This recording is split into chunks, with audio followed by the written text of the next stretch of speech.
All right, guys, welcome back. It is the Built by Vitality podcast. On today's episode, we have McLaren.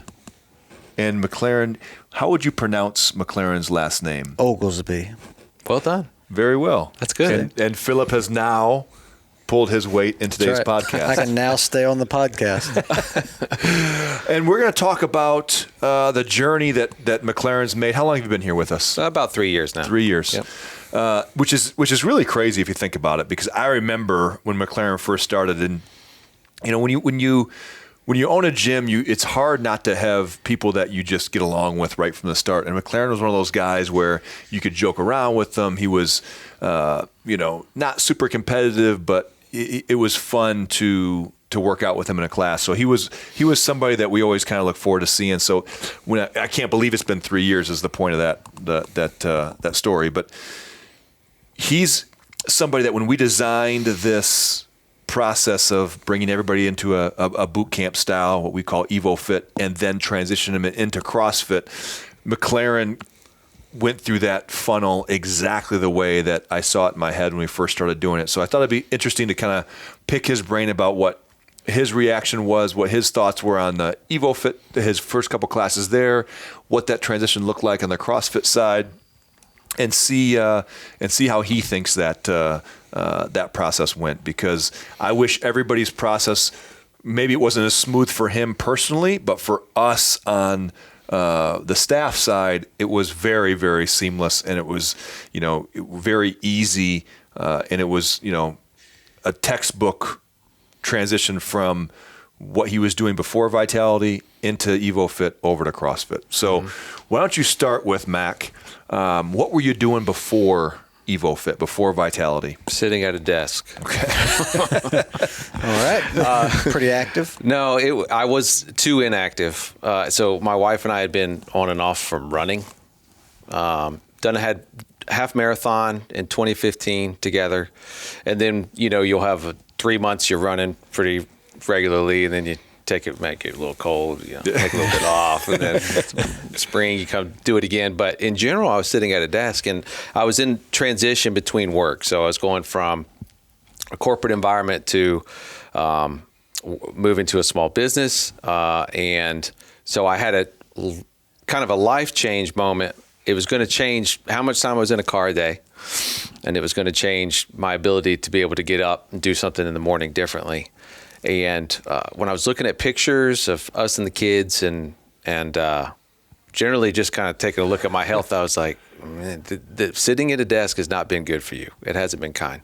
And kids-wise, you have four. Mm-hmm. 4 ages. 12, 10, 7, and 4. Okay, so let's rewind this 3 years. So it was 9, 7, 4 and 1. Yep.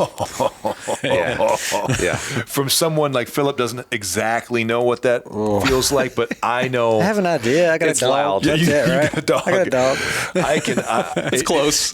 My heart rate, if I open my whoop, is probably 160 just thinking about all that. So that probably led to some of the sedentary kind of lifestyle outside the work is just your kids.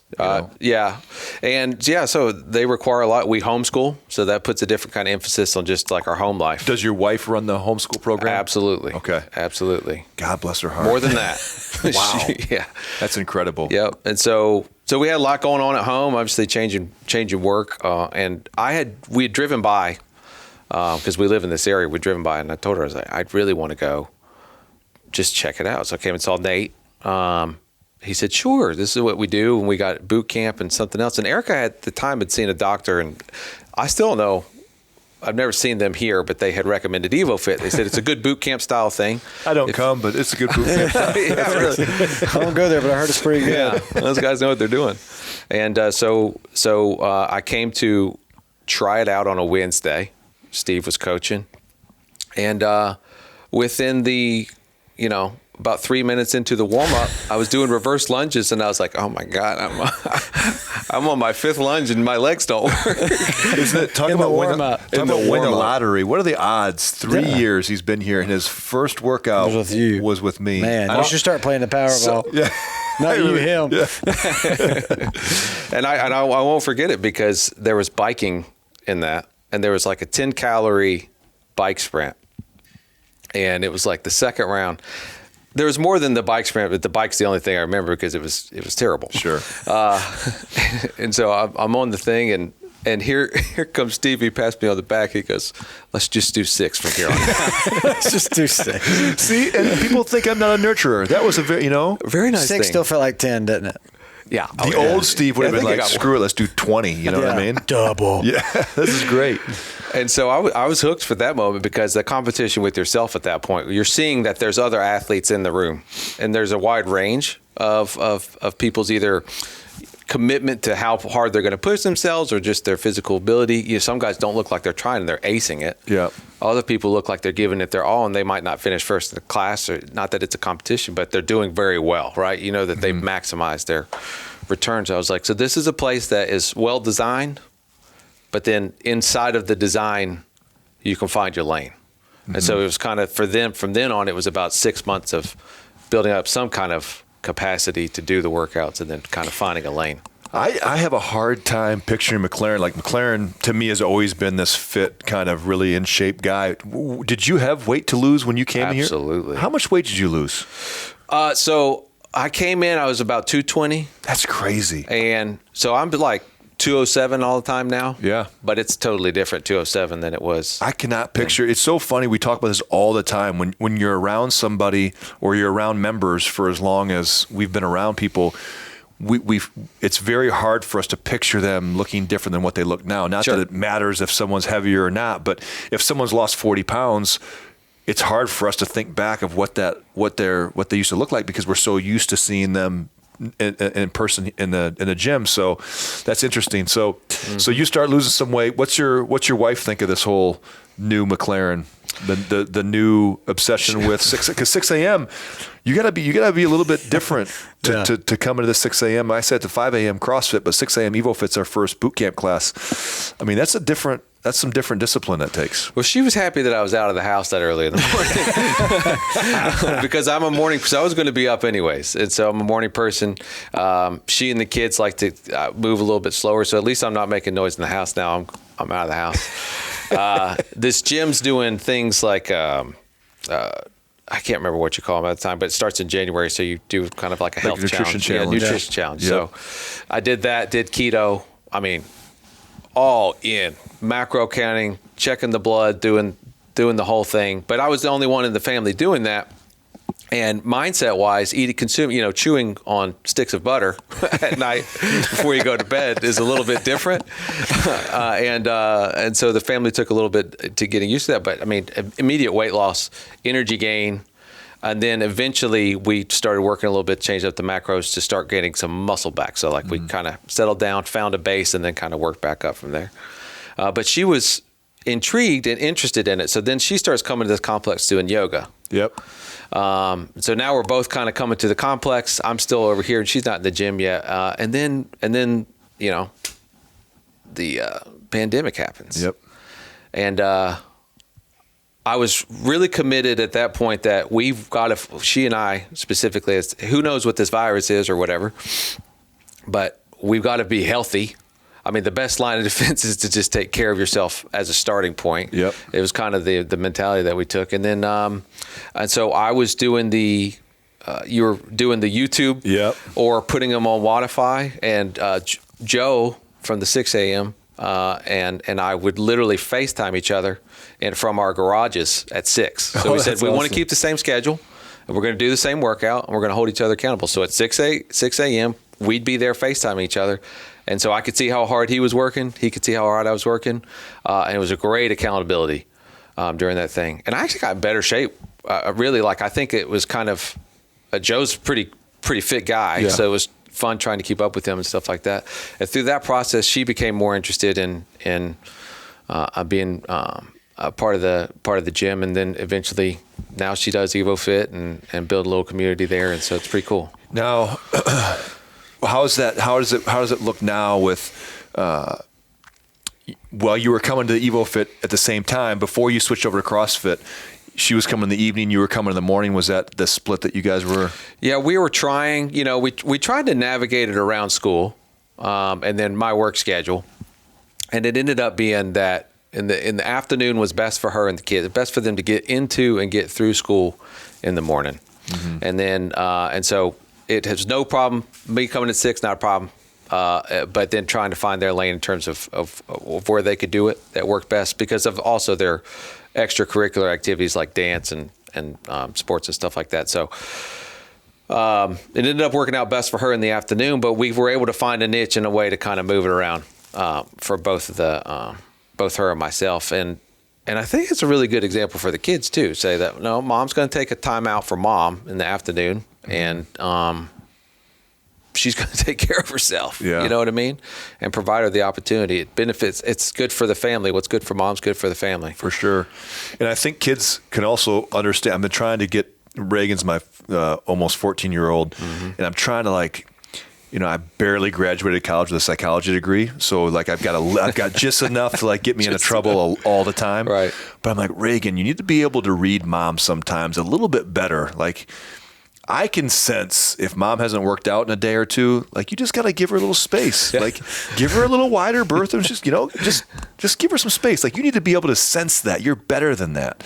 And she sometimes doesn't quite understand that. And she picks and pokes in the wrong spot. And you don't want to poke the bear when she hasn't worked out. Yeah. So I think that's a great lesson to all of us, because if I keep Philip out of the gym for 3 days, he's ornery. But I think they're going to get a different version of mom or dad if they get to they get that 60 minutes for themselves. Oh, yeah. It's important. It's important. She, and she's done a nice job of finding 4:00 has become the thing, but she'll pop into a 12 if she needs to, but 4, and that works really good. Now you've accomplished kind of your day. You get a little break for yourself, and when you work out, you just kind of the stress, the relief that comes from just expending yourself a little bit and accomplishing something. Sense of accomplishment is really nice. And so then that sets us up for the back half with trying to get 4 kids fed, washed, to bed, and then so we can do it again the next day. I think you're a perfect example of, you talk about schedules. I mean, everyone's got an excuse on why they can't get in the gym because my schedule's just different. My schedule's too busy. Well, I would say I'd put your schedule up against most people, and it's pretty busy. So it takes a lot more work to get to kind of carve out that routine. But once you get into it now, it's just part of the routine. And I think people kind of give up on that before. They think that, okay, well, it's not easy to fit this in, so I'm not gonna force it.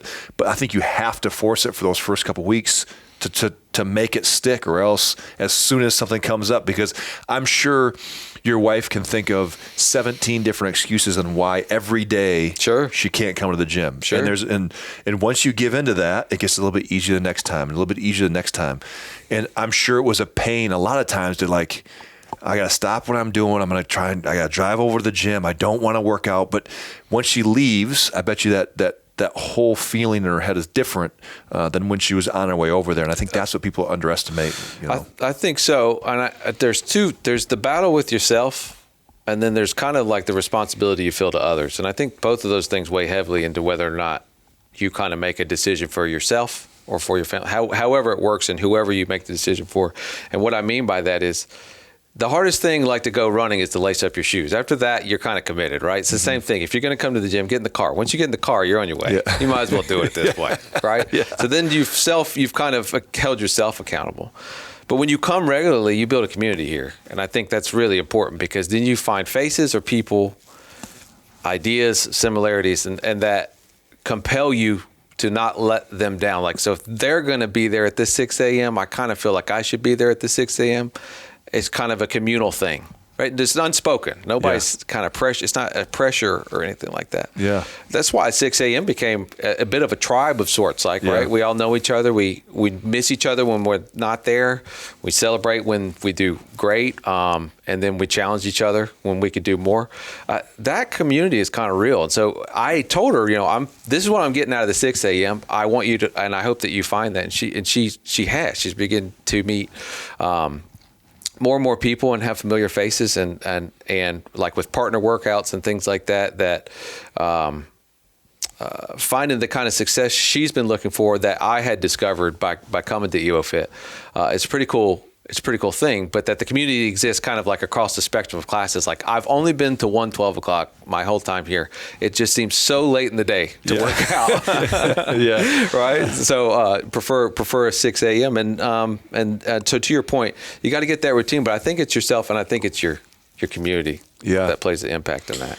I think people, they also underestimate, they think that it's a competitive environment and it's only as competitive as you want it to be. Sure. Like, no one's going to come in here and force you to do certain things and push yourself. But then all of a sudden, it's just a self-imposed kind of discipline to where you're like, okay, well, Joe's pushing pretty hard today. Why am I not? Why, I'm going to go a little bit harder now. You start to see other people, and it just feeds a little bit into that motivation, because motivation is it gives people false hope. Like, you can't go stare at your phone and try and find like some type of motivation every time you want to do something. There has to be some discipline that goes along with that.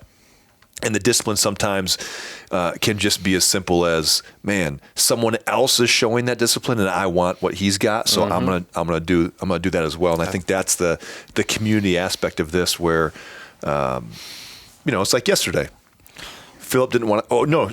I apologize. I was about to edit this out. Our Mondays get kind of busy because a little bit. I do Evo Fit in the mornings, and then we've got jiu-jitsu, this new obsession that we both have, and that couple quickly turns into like a 3-hour jiu-jitsu session in the afternoon. Well, Monday's our squat session. We like to squat, and so we usually will just. We come back from jiu-jitsu, I'll lay down and feel sorry for myself for a little while, so maybe sleep for 20 minutes, and then I'll go downstairs. And I walked downstairs and we did a bunch of our mobility exercises, and I looked at Philip and I said, man, what if we don't squat today and we squat tomorrow? And people think of, this is a perfect example. Like, people think of disciplined people and they think that it's easy for them to always be disciplined, Sure. And nobody is just automatically, has this discipline. I don't care if it's Jocko. I don't care if it's Joe Rogan. I don't care who it is, David Goggins. Everybody struggles with this. Sure. Everybody. But the difference is you surround yourself with people. And what did Philip say? Philip said, well, how about we squat today so we can do just chest tomorrow. And I was like, that makes no sense whatsoever. But in my head, I'm like, I was really thinking he'd be like, okay, that makes sense. Let's go eat some food and just take it easy. But he didn't. And as soon as he said that, I was like, cool, you're right. And then I was like, okay. So then my whole mindset shifted. I was like, okay, today we're gonna go heavy now. Today we're gonna punish ourselves, and I was gonna make him do some heavy squats. Yeah. Because this is, we had a decision, we made the right choice, and you kind of go. But I think surround yourself with that kind of that support structure. People just don't realize how much that changes things. Because when you're by yourself, I was by myself, you went upstairs and ate. Oh, I was. It ain't like you didn't work out, but you didn't skip the squat. For sure, I was not going to squat. So I probably wouldn't have done nothing. Yeah, I probably wouldn't have done anything. I wouldn't have went to jiu-jitsu. I wouldn't have came to work. Nothing. But you kept me coming. So I think that's the piece of this, and then you put even an extra layer on this where you've got your wife coming now. So now it's really interesting, because now if you sleep in one morning, she's gonna be like, what are you doing? What's wrong with you? So It's really cool. Y'all can talk about the workouts and stuff. Oh, too. we do. That workout. What was the worst part? You can actually communicate about it. Yeah. Sure. So when you make the switch, what made that switch to want to go get a barbell and do some CrossFit stuff? I wanted to for a long time before I did the switch, and I was trying to get 6-8. I was trying to get a group to kind of move over there, like everybody go together. That worked good for the for doing the foundations class, because there was like 6 of us. Yeah, nobody moved. They couldn't tell McLaren no. They said, okay, we'll go with you. Yeah. So, sports background. When I was in high school, I did competitive rock climbing. So I have very good body weight control, good core strength, good grip, like arm strength. I could do pull-ups, finger pull-ups, and when I had, you're over in Evo Fit, you're watching either the 5 a.m. or the 6 a.m. Between the kipping pull-ups and the bar muscle ups, and just kind of generally owning your body weight, so to speak, intrigued me the most, more than the bar. And so I was like, man, I'd love to get back to some kind of fitness level close to that, because I was in very good shape at that point. Obviously, I haven't scaled a rock in a while, and there's no rock scaling in EvoFit. And so finally, I was just like, man, I'm making the plunge. I'm going to do this. So I told my wife, it was kind of after the holidays, I'm going to go over there and get a foundations class, and then it ended up being kind of started going over there full time in March, but kept the EvoFit. So I try to do CrossFit Monday through Wednesday, and Friday, and then there's no 6 a.m. on Thursday. So pop over to EvoFit, which usually kind of works it out and moves it around a little bit, kind of loosens it up, which feels good. But wanted to do the body weight when I got over there, but got underneath the bar, and I'd never done any weightlifting before. Started doing squats, and I was like, I like that. This. Yeah. You know what I mean? Yeah. And it just felt good. Like clean and jerks were really hard. Clean, just kind of being the necessity for efficiency. I don't know if that makes any sense, but like your weight ability changes just based off of how efficient you can collect your movements. Yeah. That takes a kind of different level of control, which I don't have at this point, still obviously working on it, but like that challenge was too nice. Like I really enjoyed that. Yeah. And so I was hooked at that point. I think the interesting part about the starting everybody in EvoFit, it gives people a chance to get comfortable with the facility and get comfortable with knowing their limitations. Yep. So I think that was the most critical piece for us, was we could bring people into the gym in a more controlled setting, because the reality is people look at a boot camp program and think, it's a watered down version of CrossFit. EvoFit to me is one of the more challenging workouts that I do throughout the week, just because it's set up in a way that truly allows you to only work as hard as you want to work, and it hurts as much as you want it to hurt. If you want it to be easy, it'll be easy. If you want it to be really hard, it'll be really hard. Yep. But you get comfortable with how to pace a workout, how to modify a workout, all these different things. So then when you go over to CrossFit, your brain is working at a different level than if you're just in the first week of your experience here, and now you're like, there's so much getting thrown at me, I don't know. Sure. You can process a little bit faster. Yep, would totally agree. I think you get a base fitness level, so then you understand like your limits or your strengths. So like when I crossed over to CrossFit, I thought I'm going to be pretty decent at the rower. If I get on the rower, I'm going to be able to hold my own in a workout. Like then if we throw certain movements on top of it, I have no idea. But when you're looking at a workout and figuring out how to game it, not beat it, but just strategize, this is how I'm going to exert myself into these things, because you have to do that you got to learn that lesson on the EvoFit side. There's going to be a bike trap, or there's going to be some kind of trap sitting there, right? And you either overcommit and kill the rest of it, or you figure out how to pace yourself and you get more, you get more rounds in. You got to take that over there, but then you had a base knowledge of your limits and your strengths. It really makes you a better steward of the workout at that point, because you just don't go buck wild overexerting yourself on spaces that you don't have the capacity or the place, or the kind of the physical ability to be in there. I would not change that for anything, because starting with EvoFit, coming from a desk to EvoFit, and that's not like an extreme statement. It took a while. It took a solid 3 months to feel like I can kind of hang in a workout, and then start picking people out. My process was I picked people that I thought similar build, similar fitness level to me now, similar or better build, better fitness level than me now. I'm going to try, in a month, I want to be able to do this workout with them. Yep. And that's kind of how that's how I did it in terms of picking people out. But to your point, with EvoFit, you can go as hard or as strong as you want. Yeah. Right. And so it ends up teaching you pacing lessons and limitation lessons and strength lessons for transition over to CrossFit.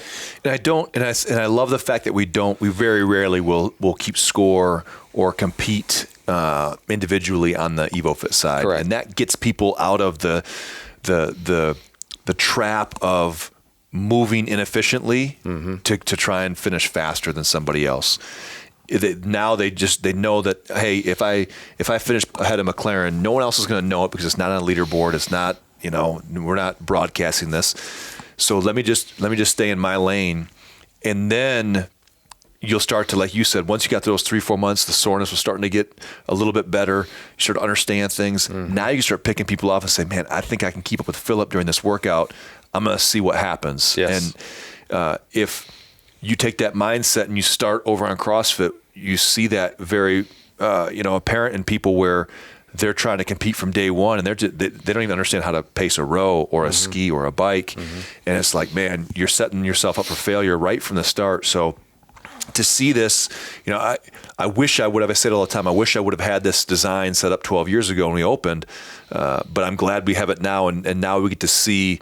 And the majority of people, like you said, you had 4 or 5 people that didn't make that transition over because people, they also enjoy the EvoFit side of it. So they can find that kind of the spot that makes the most sense for them.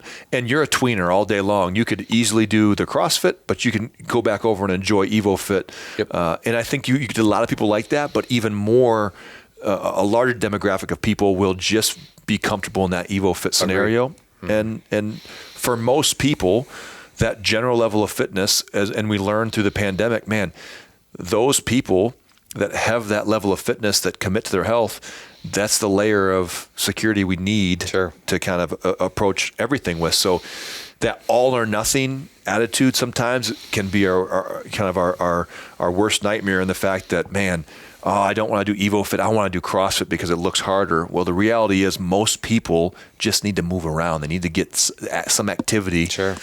And, that's, and you took it to that next spot and said, okay, you know what, I want to come over. And, there's not a lot of rational people out there that put a barbell on their back and start squatting and say, I like this. and that's when you know that, what, he chose correctly. Like if you put that barbell on your back, I love the challenge of squatting, because nobody looks forward to it. They just realize that, man, there's not many movements that are better for overall just getting jacked and feeling good about yourself than putting a heavy bar on your back and seeing how many times you can squat it. Yeah. There's just something to say about that. So now, what's the next year or two look like for you? Do you see anything? Do you feel like you can settle in here and be pretty content with things? Absolutely. So I think with the CrossFit side, I think now I've got to continue to kind of plow away and search health enabling or nutrition enabling, like CrossFit development. So like, how is the nutrition helping recovery? How is it helping active energy like during the workout? Because it's a different stimulus over there than EvoFit. You got to kind of draw on the EvoFit side to do some of the stuff, but a lot of times especially with the weights, I'm making fast gains. That's going to begin to kind of plateau at some point. So then, how is my nutrition going to enable that? So it's kind of like a search for that kind of balance. And I was able to do that on the EvoFit side. So now we're going to continue to kind of search that out, because there wasn't necessarily enough weight resistance on the EvoFit side where you would be seeing some of the gains. Yep. Yep. And so that's one of the major things. And then continuing to really kind of get control. And what I mean by that is a quality level of fitness across the scope of movements that you're going to need to do, because both sides are super functional movements. Like what you do over an EvoFit is very functional.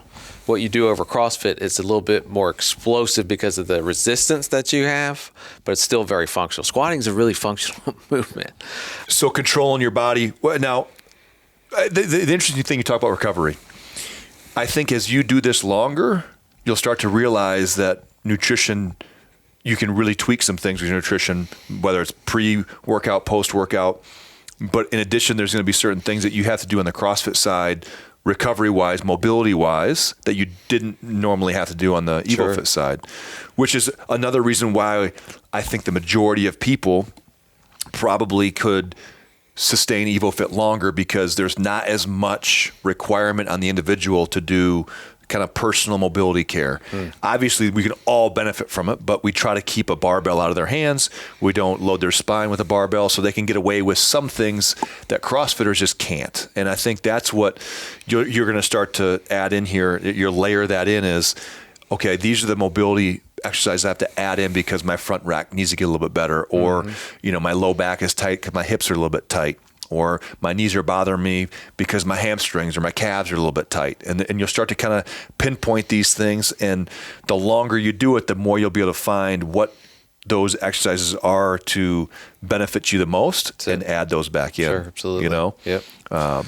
Yeah, I mean, and we needed good hammies over there, and we really need a good leg dexterity all over in EvoFit. And now opening up the shoulders and the wrists and the fingers, really, like over here, both the front and the back of the shoulders. So like if you're on the doing pull-ups and all that kind of stuff, like I just realized that was some stuff that needed some attention. Yeah. So my pre-routine has changed, and then post-routine has definitely changed. There's a lot of devices in our bedroom for rolling and stretching. Philip's got a lot of devices in his bedroom too, but not so much for mobility. That was a layup, man. I get it right there, dude. Yeah, and I think that's the part that becomes a little bit of the fun part of it is, man, you're always chasing something. And we talked a little bit about this before we started recording. Is we look at injuries and we look at some of the things that happen on the CrossFit side or EvoFit side.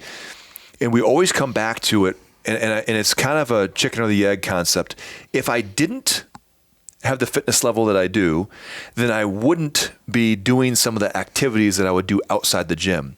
And then I'm probably not going to have as many injuries, but I'm also going to be limited inside this little box that I have to stay because that's what my fitness level allows me to do. And our goal, and I think our goal in life should be to get that box as big as possible so that no matter what it is we want to do, we're never limited by our physical capacity. Maybe it's our brain, maybe it's our finances, whatever it might be that we can't afford it. That's okay. But it should never be, man, I wish Mac and I could go climb, a big old mountain, Mount Kilimanjaro. And he's like, man, I don't think I can do it. That's my fear is I don't want to ever get to that point where I'm limited. So I think that becomes the draw. And as you try and make that box bigger, it's no different than a NASCAR driver learning to drive better. He's gonna hit the wall less and less the more years he's been behind a car. Well, in the beginning, our body's just trying to figure out what we're doing and what we need to work on. So we're gonna have some of these kind of aches and pains. And I think having that mindset to where, okay, I'm going to do my best to minimize this, but when it does happen, I'm not going to let these injuries derail me. I'm just going to figure out a way to deal with them and work through them. And, we've all had that. And, we were talking before, you've got a back issue that came from maybe some gloating on top of a mountain, I believe it was, outside the gym. That I don't think you would have been climbing the mountain or doing what you were doing without the fitness level that you have. Absolutely. And every once in a while we get bit, and that's the part of it. And now we put ourselves back together. So have you been able to manage some of those things? Sure. So fell in the mountains, hurt my leg, thought I hurt my leg, ended up hurting my back. So got a pinched nerve situation going on. The process of that is, to your point, climbing that mountain was really important to take my kids out there and climb a mountain. Like, let's go get outdoors, get some vitamin D because it's fall and it's beautiful. This is, we're in God's country. Let's go. Those kind of activities are really important because that's what they're going to remember most, like when we go out and we do and stuff like that. And an injury should be what we want to be able to teach the kids is like soreness and injury is part of the challenge that a life we're afforded here is so nice. You actually don't have to exert yourself that much. I mean, really, right? We have a desk job. Yeah. Like, do we know how easy that is? Yeah. And so it's kind of an appreciation for what we've got. Also, if you're injured, let's have a nice transition and journey back into fitness because I'm going to take a break like the kids ask me every night, like, how was the gym this morning? Right now, I'm taking a break right now because of Daddy's back. But, I'm still getting up at 5 o'clock because that's the routine. So when this thing's ready to go, I'm back on time at the gym so that I can hit that mark, right? There's no reason to blow up the entire thing and kind of let it go. Yep. Right? We got to keep, because like I said earlier, running, lacing up your shoes and running, the hardest thing to do is just lace up your shoes. The hardest thing to do is going to try to just reinstall a new routine again because I just let it all go. Yeah. I think that's the example that we're trying to teach the kids. like caring for yourself is caring for your family and caring long term for everybody, because we want to be, we're young. We have young kids. We're going to be young grandparents, hopefully. And let's be young, active grandparents. How much fun will that be? Yeah. Taking a whole tribe up there to the top of a mountain. And so many people look at this and they have an unrealistic expectation that, to stay healthy, you've got to avoid these things that have a little risk to them. And I get risk management's a big part of it. And, the Marine Corps taught us a lot about how to manage risk and what chances to take and what wasn't worth it. But I think that when you look at fitness, it's very difficult to put yourself in a fitness program that's going to provide some longevity, that you're not going to have some risk of something bad happening. Sure. And I think if we manage those expectations and realize that, hey, you know what, the end goal is when I'm 65 and I've got grandkids, I don't want to be the 65-year-old that is don't sit on grandpa's lap, whatever. My dad's in pretty good shape. He just turned 70 and he can still pick the kids up, and my mom's healthy. She'll go for walks with us and she'll do all kinds of stuff. And I think seeing that is very, very helpful, because we also have seen the grandparents that can't do much. And man, that's not what we want to do. So I think you've got to manage that and understand that there's some risks, but the risk of not doing this is pretty big too. Philip hurt his back a couple, 6-8 months ago, and it wasn't fun for him to be out. Everybody, we're all working out as usual, and he's stuck kind of on the sidelines, and nobody wants to do that. Nobody wants to, have their tendon ripped off their finger by Philip, but it just happens, and I can't pick up a barbell, and as frustrating as that is, we just decided, let's figure out some things we can do and stay in our routine. So it happens to there's nobody is immune to this. It's just a matter of, this is what happens in January when everybody gets back to the gym. What is going to happen? They haven't done anything in 4, 5, 6 months or more. They ate like pigs over Thanksgiving and Christmas, which we all should do, but it makes a little bit bigger difference when you're not doing anything while you're, you know what I mean? Sure. So now all of a sudden you come back to the gym and you're surprised when your body's like, whoa, wait a second here. I've been, in post-turkey mode for the last 6 months, and now you want me to go do what? And I'm 20 pounds heavier than I was last time I was at the gym. Of course I'm going to have some knee and back issues. But as soon as that happens, they're like, I told you, shouldn't have come back to the gym. Yeah. And they're out, and they're never going to come back. And once you do that, you've really set the stage for, you've set the precedent for every time that happens, your kids see it. Everybody sees it. Oh, Dad's going to start in January, but he only goes for a couple weeks, and then, he's out. He'll be home, That's it. And you don't realize like how much that does impact these young kids that see it and they're developing these bad habits. So now our kids are here, so they're coming on Tuesdays and Thursdays, and I love it. The older two are, and the third is begging. Yeah. So 75% of my kids, because I can use percentages when relating to my kids, want to be members of the gym too. So that's good. It's cool to see it. And you also look at the last thing before we close this out is you look at the 3-year threshold. I mean, there's a lot of people that can't tell you the last time they stuck with something for 3 years. Yeah. I mean, that's, and it doesn't matter I don't care what your fitness program is. I always tell people, find something that you enjoy enough that you can see yourself doing this for 3, 4, 5 years. And that's the whole selling point of this is, don't be in a hurry when people come. The selling point to you wouldn't have been, hey, just do EvoFit for 30 days and then we'll push you over to CrossFit. Why? Where's the fire? Do EvoFit for 2 years, and then you'll still have as much time as you want to do CrossFit. And now you can really establish this routine and cement it in, and have some longevity built into it, versus everyone's in such a hurry. They've been sedentary for 4 years and they think they're going to get it all back in the next 4 months. That's right. It's just not, it's not going to work that way. So I think that your mindset is exactly how I wish everybody's was. And I hope that everyone's journey, is as smooth as yours has been. And I'm sure there's been rocky roads to it. You've got some aches and pains, but that's the this is how it's supposed to look. You come, your spouse comes next. It's always, very rarely do we get both spouses at the same time. It's usually one crazy person that comes and they annoy the heck out of someone else for the next year, and they're like, fine, I'll come, and they're intrigued by it. Then the spouse comes, and then the two of them kind of do this together, and then you get a kid or two kids. And that's 75%. 75% of your kids start to come. 25%'s left out. Yeah. That's it. But this is the idea. So it's cool to hear this journey now. And the last thing I'll leave you with is, it sounds like I'm hearing McLaren say he's nursing a little bit of an injury. Mm. Oh man, I'm sorry. Sounds like there's a recovery protocol that we could probably look at. And it just happens to be cold plunge season. Ooh. So I'm thinking that we invite McLaren.